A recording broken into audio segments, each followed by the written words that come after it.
Good morning to you all. Welcome to the webinar today. My name is Kath Smith from NMR, and we're going to be talking about her companion, specifically Johne's disease. I'm just watching the numbers rolling in, so there's a few more people still joining, so I'm just going to hover for a minute before I crack on. And thank you for joining me as well. Sun is shining beautifully everywhere, I think, today, so really appreciate your time this morning. Right, I'm going to make a start, as a lot of you have attended really good on time. So welcome along. So just as a general overview firstly, as to why we're talking about all of this, part of the National Johne's Management Plan has been revised on the 31st of March. And as a result of that, we have changed a few or not we, but the management plan have been changed to incorporate a minimum testing of 60 cows now. It used to be 30 as a screen to see what was going on in the herd, and a new target average test value. So you might see ATV banded around as a description, nothing to do with quad bikes. This is average test value of Johne's for the national herd. So as a general national average, this one figure here of 5.5 as a target by 2030. So if all of this so far is looking like complete gobbledygook, I will explain it all. So the whole point of Her Companion and today is to just drill down to show you where you can find things and exactly what this all means. So in order to know, how to measure our progress, where have we been? So we've got a lot of history that we can look at on Her Companion. Where are we going as well? And all of this you can do in conjunction with your vet or your advisor. And we've got a mixture of people here today, from farmers right the way through as well. So hopefully we can all make it an industry collaborative where we can understand what's happening with Johne's on farm. And also how we compare to everyone else. So benchmarking is perhaps key to this as well, just to see, this is how well I'm doing. Am I on the right ballpark with everybody else in my, similar sort of position? So as a national picture, just picked out this graph looking at the Johne's tracker database. So we've got here over the last few years, you can see as a general trend, things are improving greatly anyway. The three colours on here denote top 25% of those herds, which is actually, bang on target if you're looking at 5 as an average test value there. The yellow is more of an average picture, and the red is the bottom 25%. Now, in terms of the herd-wise scheme, so I will come on to Her Companion, I promise you, just wanted to give you a sort of background. So thanks to Karen Bond, who's created this picture, this analogy of a sink, in terms of what's happening with Johne's and how we can measure the different bits and on Her Companion as well. So this is part of herd-wise, so anybody testing the whole herd 4 times a year. Progress tracker is a huge part of this, and we'll see this all in a minute. So just looking at the tap side of life, we've got progression, so animals kind of entering the herd, so the tap pouring into the sink, and this is where we're looking at P1s, so this is parity 1, so your heifers coming in for the first time as a J4, so the disease is bringing in through offspring and so on. Persistence is looking at your J5, so how bad, how hard is this tap, or is this sink filling up? If the J5s are still here, things are never going to go away, really. Are we removing those J5s, so actually pulling out the plug, so the sink is empty, and the pressure of that tap, if we're continually serving J5s, so just going round and round in circles from an offspring perspective, then you've got a measurement on there. So all of these things we can look at on Her Companion. Where? Let's go and see. So I will come back to my PowerPoint in a bit, into our Herd Companion here. Now I'm using Hartpury University data, which is our demo herd, so thanks very much to them for letting us access this information. And actually I had to grab some other herds data as well, because Hartpury have got everything pretty much sorted from a Johne's perspective, so there's not a lot to see, which is great for them.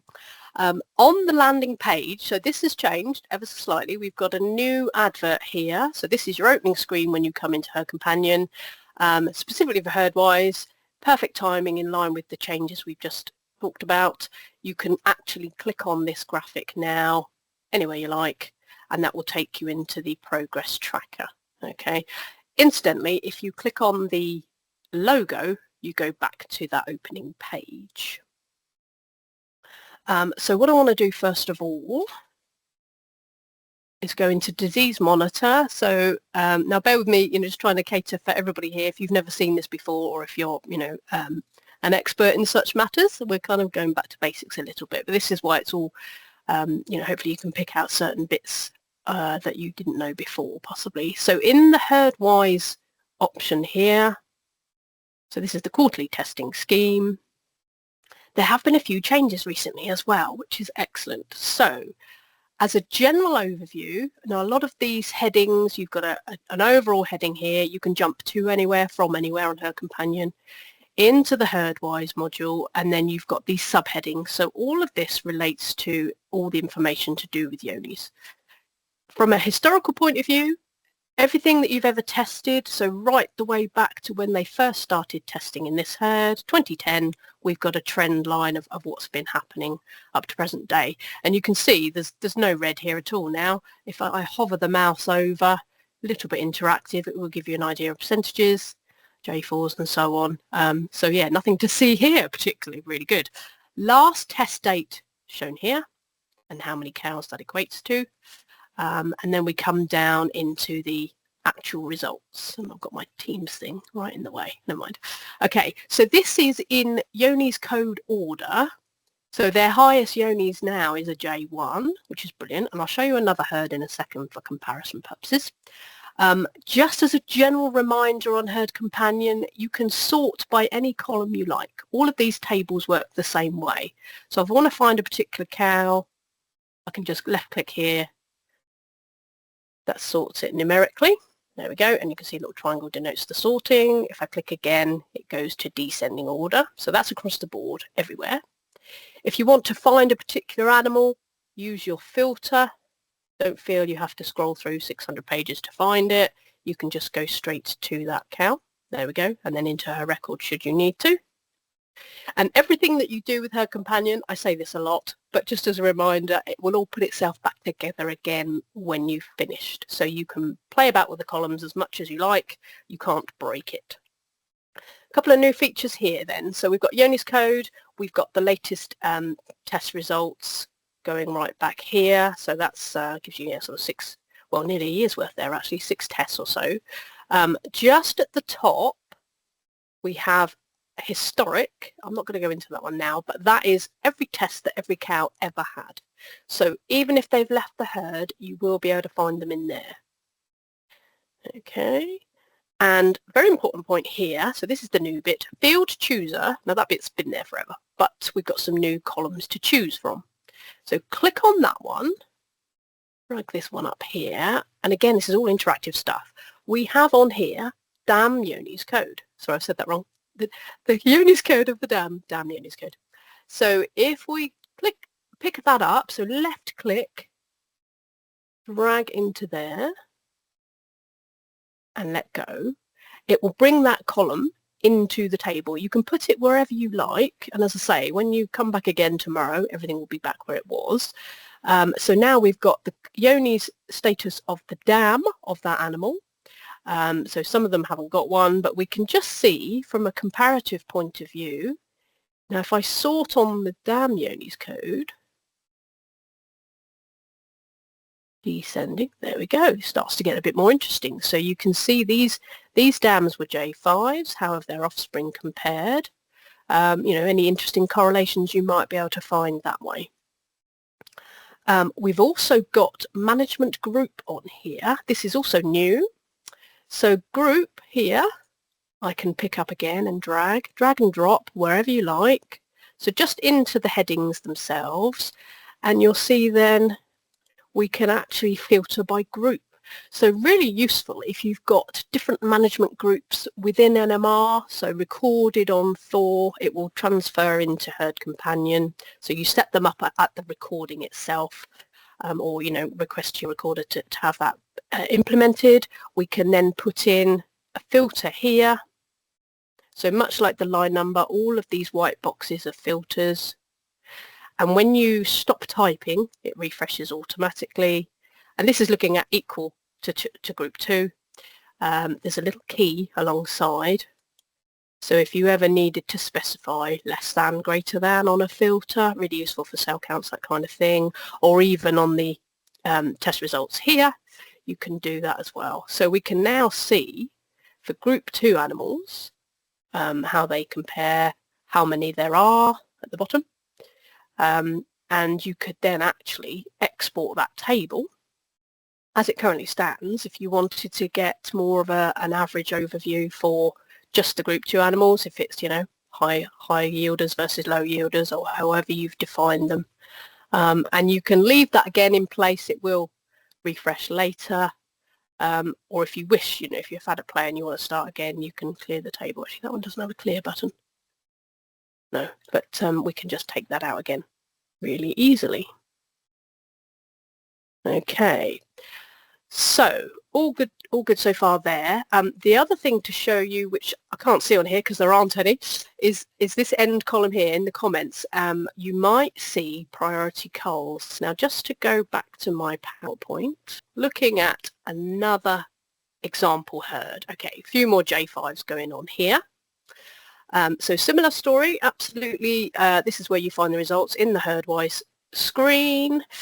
And we have then some priority culls. So this, if you haven't been around for a little while, has been recently introduced, as well as J5s that we've been going on about for a long time now. You know, they're ordered there at the top for you to view, to do something with. These are other considerations to be made for cows, not necessarily a J5, but they've had a high test over 100, like this one here. So just a single high at that level, or they've had 2 high tests in any 4 above 60, so that animal there, which will automatically warrant a J5 anyway in that case, but not possibly this one. Case in point, I just go to here, we've got another cow as a priority cull. She's a J4, but she's had 1 enormous test, so worth considering for culling if you needed, you know, extra animals to choose. So do have a look at your priority culls. You can filter on that one as well. So if they're all intermingled in your list, sort by comment, just click on the comments box or just type in priority cull into the box there and they will appear as a defined list. And again, you can export that out of the site. So we've got all the details therefore of all the tests we've done here. So that's the herd-wise screen. If I come back up to the top, disease monitor, oh, sorry, do this that way around, there we go, Johne's progress tracker. So this hopefully isn't overlooked because it's a really, really useful tool. This brings us to the tap analogy, the sink. So exactly the same kind of diagram. You can probably see now how it all sort of makes sense. So this is your sink, filling in with the J5s, newer animals coming in all the time as lactation 1 heifers. How are we getting rid of the J5s, and are we actually serving them as well? What sort of pressure is being applied to that tap? So we've got some figures in here for yearly stats. Just note the years, so 23, 24, 25. I only say this because that's kind of ascending order there. Can't change that on that table. Further down, it's actually the other way around. So just watch that one. You'll see we've got some green and we've got some pink and we've got some yellow values, and this is where the benchmarking comes in. So not only are you looking at how we've improved compared to yourself, and overall, you know, average test value has come right down, so that's all good here, but we're also comparing to others. So this collaboration of Johne's tracker database with a lot of Johne's herds that are all using herd-wise, we can now give ourselves a benchmarking facility. So if I come down to here, you've then got figures, yeah, for each of these years. So this is where the average test value is being measured, literally just an average of all those individual tests for each year, and some other parameters as well. So these ones form part of that tap analogy. So what percentage of J5s in the herd? Just as a little hint, if you're not sure what these are meaning, you can hover the mouse over and it tells you on the headings what they are. There we go, parity ones, proportion that are positive over 30, 60, 100. We've then got this relative risk. So these are, I'll just leave that one on screen for a minute. How likely are you serving a J5 compared to the rest of the herd? How likely are you to carve in a J5? So are we, managing these cows any differently? And the end one, how likely are these cows to be culled? So we've got some really high figures here. So this section back in 2024, we were 12 times more likely to cull a J5 than any other cow in the herd. Now the colour coding, as I say, is compared to, remember the graph at the very beginning, the top 25% of Johne's herds. It does explain it a bit further down here as well. So anything dark green, this green colour here, is in that top 25% bracket.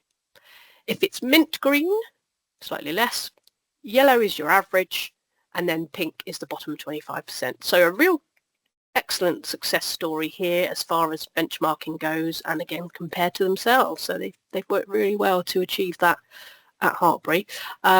All of the notes, we've got a nice little help file here, so you can actually just delve in and see what was it she was saying on that webinar. There we go. We can see all the examples there, and there's your benchmarking comparisons as well. So you can see the actual values of what the top 25% quartile one is looking like.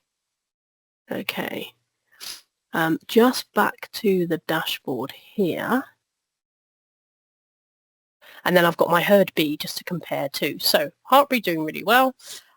In this one, we have an average test value as well. So this is in the summary section. I'll show you on the site in a second. Just gives you a nice graph of proportion of J5s, again, since they started testing. So this is my herd B now from 2014. J5s are in red. So as is usual with Johne's testing, when you first test, you're not going to find anything from one test alone, hence the need to test regularly. Then we started to delve a bit deeper and J5 skyrocketed, and then they've been rumbling along but up and down, and that's your target value now. So there's a new dotted line across to show you where you want to be. That's the national target again. But this herd caught my eye because the average test value started off very high indeed and came back down. Then it kind of corresponded with the J5, so the more testing you do, the more you're going to find. So it will go up before it gets, any better. That's kind of expected. What we have here, though, 2017, there's a bit of a gap, and that is because they didn't do 4 tests that year. They did 1, and then you've got more regular testing going on. And you can see that here as well. So there's our yearly stats. 2017 in isolation looks fantastic. Nothing going on here at all, thank you very much, but because they only did 1 test. So it just highlighted to me the importance of regular testing. Hence we do the whole herd, and we do them 4 times a year to get a real sense of what's going on. Other tests are available. I'll come on to that in just a second, but let's just go back into... So within the progress tracker, you'll find the average test value graph in the summary. There we go. So that one, we've got a really nice trend going down on here. And there, if you need them as well, is the individual tests. So you can actually see how many they've done per year as well, how many cows were tested as a proportion of the herd, and all the results within them there. Incidentally, anything that you need to export, so any table, we've got an export option here. You can put it into a PDF or as a spreadsheet, so it's all formatted really nicely there. And just to kind of finish off really and wrap it up, is the other option we do have available. As I say, regular testing is key. That's what the herd-wise scheme is designed to do, but there is another option. Under the disease monitor, we have Johne's 1, 2, 3. Now, I haven't got any results in there, hence I needed to just fly back to my PowerPoint here, just so you can get a gist of this one. So it's a simpler service. You're basically testing the same, but it's just once, twice or 3 times a year. Yonis 1, 2, 3. This is the type of table of results you'll get. So very similar. We've got a sample ID, so usually line number here. We've got some previous tests, and then you've got a test value. They're highlighted according to if they're high or medium values, so that's what the color coding on this one is for. There is no benchmarking on the Yonis 1, 2, 3, so it's really this is where you are, this is where you were last test, but we do have that average test value. So you've got the individual results here, then the herd status report will give you your average test value on this one. I've got a nice little video actually of this just to show you where to find things, a really simple way, on our YouTube site. So if you subscribe to the NMR YouTube channel, you'll be able to see just as a quick overview without having to study too much as to where to find certain things. So that is what I wanted to show you today.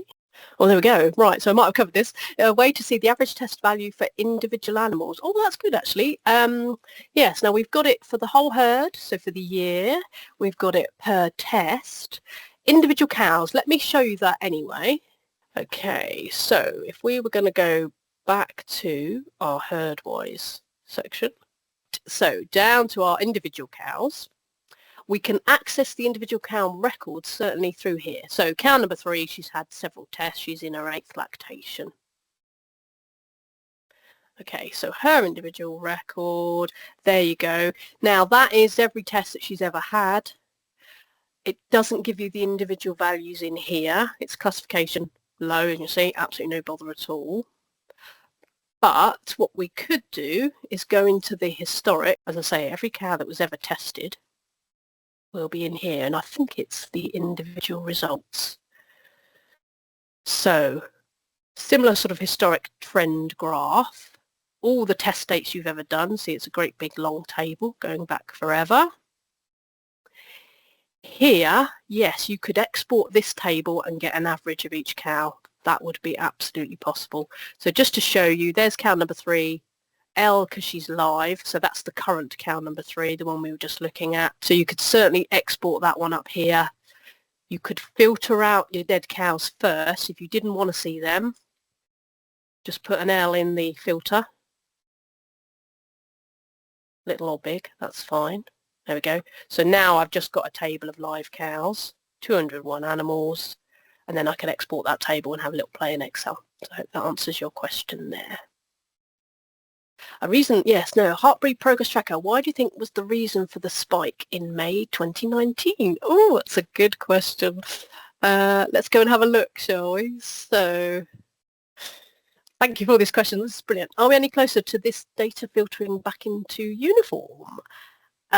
Also, any closer to the data automatically flagging daughters of J4s and J5s? Right, so first part, it's something we are working on, is getting Yoni's results into uniform.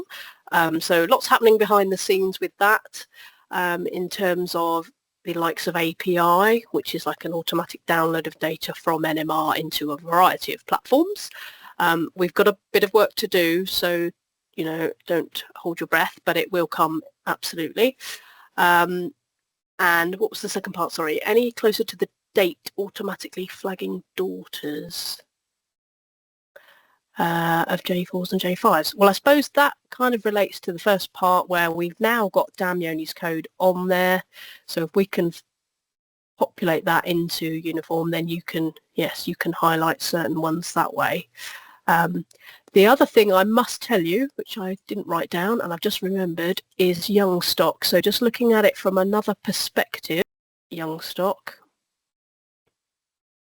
So in a sense, you've got your Damn Yoni's code on your herd-wise, that the horse has almost bolted at that stage. But here we have, for all our heifers, whether they've just been born or they're just about to calve, we've got Damn Yoni's code built in, and that one you don't actually have to grab. It's always there. So you can just see before you start breeding, what are the dams of these animals like? Is there anything, any protocols we need to follow? If I just sort on that one that way, because we may not have any. There we go, just a couple. But again, it's just there, handy to use, to follow certain management protocols so that you can ensure things are stop from spreading, basically. Yeah, so watch this space on the Inform side. With InterHerd Plus, I must mention that as well. A lot of vets and consultants listening, we have got all of this information in there as well, and you have got the ability to see those results coming in automatically. Any plans for us to be able to view 60 cow screens on Her Companion? I did just check this out. At the moment, the plan is they will be PDFs only, so they won't be on Her Companion. They will be sent out once the results are ready to the farm and to the vet, of course, but they will be as a PDF with an average test value calculated, so they will, but they won't be on Her Companion, I'm afraid. Another one, CIS says not to test cows for yonis after calving when yourselves say it's the best time to test. Who's right? Oh, that's a vet question, really. So if there's any vets listening in that would like to comment, you can sort of maybe raise your hand and I can unmute you. That would be helpful. But if not, I will come back to you on that one and get an answer for you. Oh, another vet question. Gosh, you're pushing me today. How does yonis affect human health? Does pasteurization kill the yonis pathogen? I don't know, to be honest, but I would imagine it's pretty kosher. There are some correlations between yonis and Crohn's, but I don't know enough about it to really comment on that one. But again, I will come back to you and I can email the answers to these to the group. Absolutely fine. But thank you for that. Thank you all very much for your time. Hope that was useful, and I will be running some more webinars throughout the year. Absolutely fine. So thanks very much. The other thing to say, there is a Her Companion group on Facebook. If that's your thing, please join, and I will be posting on there quite frequently with hints and tips and general bits and pieces of what's going on. So look out for that one. Thank you all very much indeed. Bye for now.